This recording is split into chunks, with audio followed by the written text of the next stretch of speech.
Hello guys, and welcome back into the other side of the gaming cupboard, the side less seen, the side where, well, the magic doesn't happen, the side where all the stuff ends up that you don't see, that isn't on the floor.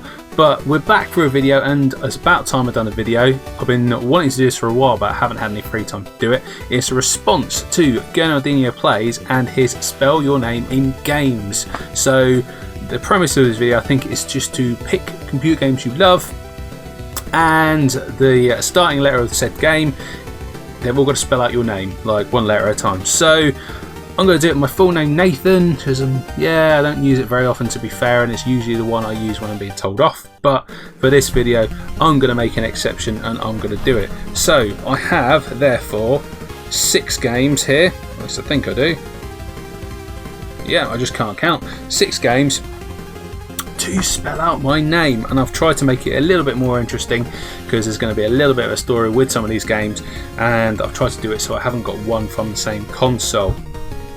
So we'll kick things straight off with this beautiful beast we have, Knights on the Sega Saturn, and this was actually my Christmas present from last year.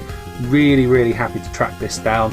I bought this from a gaming shop which was crammed into a tiny little shop, the smallest kind of shop I've ever seen, but with a massive amount of games, and this was just really well hidden behind a lot of other stuff. It came with a controller, the 3D controller, which is up on the shelf behind me. I'm not going to pull it down, and yeah, the manual's in there. The game is actually out because I've been playing it recently. It comes in a dual case, unfortunately, rather than the nice big kind of Saturn style case, but I don't mind at all. I just have the bigger booklet in there, but I'm really happy to have this. So got this for Christmas. Didn't get Knights Christmas, but I got to play Knights around Christmas, and it's an absolutely brilliant game. Love it to bits. So that's N to start with, and so next we've got to move on to A. And when I was looking at A's, I thought there can't be any better game that I can pick than this. It is Asterix on the Master System, and this is my original childhood copy of Asterix. I got this when I had my Master System when I was less than 10. I think I was at primary school when I got my Master System. Absolutely love this. This copy I picked up from Woolies, and it's one of those situations where I don't even know if I had this before I actually had the console. I think it was either there or thereabouts, but yeah, 10 quid I think they had this from Woolworths, and it's still, in my opinion, one of the best games on the system. I don't think it's really gone up in price, so you can probably pick it up for about the same. So if you haven't already got this, pick up Asterix on the Master System, which is one of the few remaining ones on the Master System that I couldn't bear to sell. Right, next up. So the next game I picked is another one with a backstory, and this one I've had, I remember from even further back. This is a copy of Time Traveller, and this is a Spectrum 48K version from Shoeless Games. Now, I remember this on the BBC Micro that we had. So we had kind of a small school, and it was in the 80s when BBC Micros were just giving it a massive discount to schools to teach kids coding. But at our age, like, I think they got the turtle. It came with a turtle thing to kind of draw patterns on the floor. They maybe got it out once, and the rest of the time we just used it to play games. So in this massive case, we have a tiny little cassette, no paperwork unfortunately, but this is probably one of the oldest games that I remember. That and maybe Pod, those of you who can remember Pod, way far back in those days.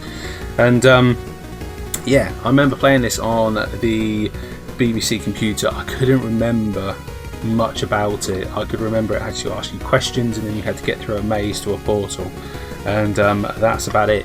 And I was looking everywhere for the BBC. I couldn't find it, and then just by pure chance, I think it was on like a New Year's, this came up on eBay. I think it was something like 99p plus a couple of quid postage, and I thought, well, I'll stick 99p on it and see what happens, and I won it. And yeah, it took about 10 times to actually load on the Spectrum to actually get it going, so I thought I bought a dud, as some of these old tapes can be.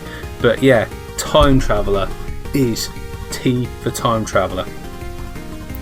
So moving on now, actually this one is actually like quite funny because I was being berated by Rob because he's like, you can't fit your favourite game series in here, and I was thinking, yes I can. And so we have Hey Pikmin. There you go, H in Hey. Hey, Rob. So yeah, for those who don't know me well enough by now, I'm a massive fan of the Pikmin series. This has to be by far the weakest in the series. It's not even in there, it's still in the 3DS because I just love Pikmin games, but I didn't enjoy this one quite as much, but it is a way to shoehorn Pikmin into my name somehow.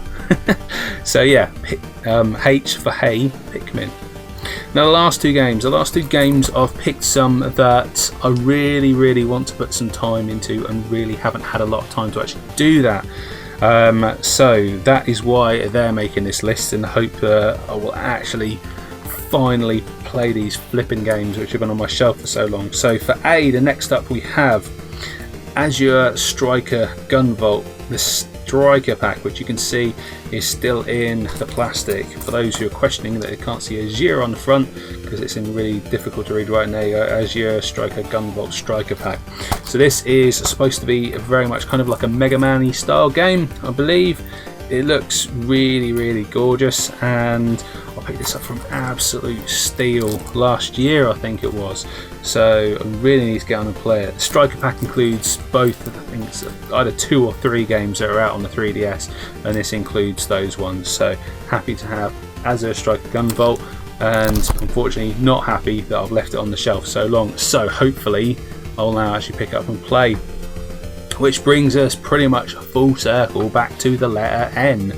Now after Nights I was thinking, what other game can I have from what other system? To be honest, there's plenty of Need for Speeds out there and things like that, but I wanted something a little bit more of interest than that. So the next one I went for was Ni no Kuni on the PlayStation 3.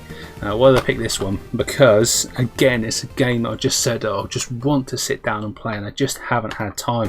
It's a beautiful looking JRPG 505 games, and the reason I want to get into this one is because it's had a lot of involvement by Studio Ghibli, who I think were involved in the character designs. There's the inside for you. And I'll take that out. You've got kind of a background image in there, which is really quite nice.